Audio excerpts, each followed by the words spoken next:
ఈరోజు ఇలాంటి సేవా కార్యక్రమాలు అందరూ కూడా చేయలేరు. వాస్తవంగా చెప్పాలంటే ఎవరైనా మన గ్రామం మన ఊర్లో పుట్టి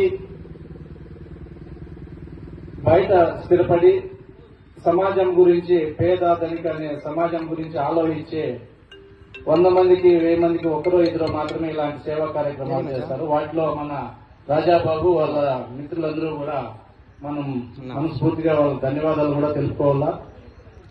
అలాగే ఈ సేవా కార్యక్రమాలకు ఎలాంటి రాజకీయాలకు అతీతంగా పార్టీలకు అతీతంగానే ఇలాంటి సేవా కార్యక్రమాలు చేస్తారు.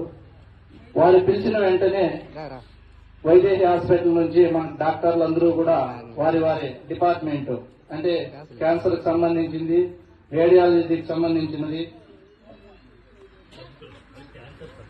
క్యాన్సర్ సర్జరీ సంబంధించిన డాక్టర్లు అందరూ కూడా ఇక్కడ వచ్చి ఉచిత వైద్య శిబిరం నిర్వహించడం మన అదృష్టం.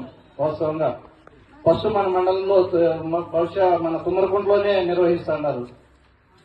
ఇలాంటి కార్యక్రమాలు కూడా నిర్వహించినందుకు వారికి అందరికీ కూడా మన గ్రామం తరఫున ప్రజలందరూ కూడా రైతులు కానీ అందరూ వాళ్ళకు మన సహాయాలు కూడా ఉండాలని కూడా నేను కోరుకుంటున్నాను.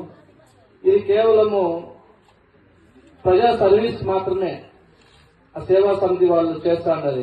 వాళ్ళకు వేరే కడుపులో వేరే ఆలోచనలు పెట్టుకొని అయితే కన్నా మాకు తెలిసినంత వరకు కూడా వేరే ఆలోచనలతో ఇలాంటి సేవా కార్యక్రమాలు చేయలేదు.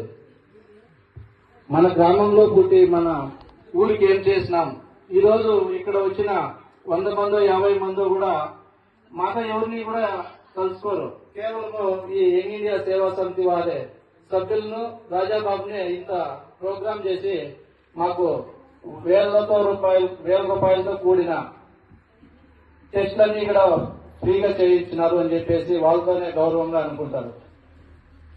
ఇవన్నీ గుర్తించి ఇలాంటి సేవా కార్యక్రమాలు భవిష్యత్తులో ఇంకా మండలం అంతా కూడా చేయాలని కూడా రాజాబాబు గారికి వారి సభ్యులకు కోరుకుంటూ బెంగళూరు నుంచి వచ్చిన డాక్టర్లకు మేడం గారికి అందరికీ కూడా హృదయపూర్వక ధన్యవాదాలు తెలుపుకుంటూ సెలవు తీసుకుంటున్నాను.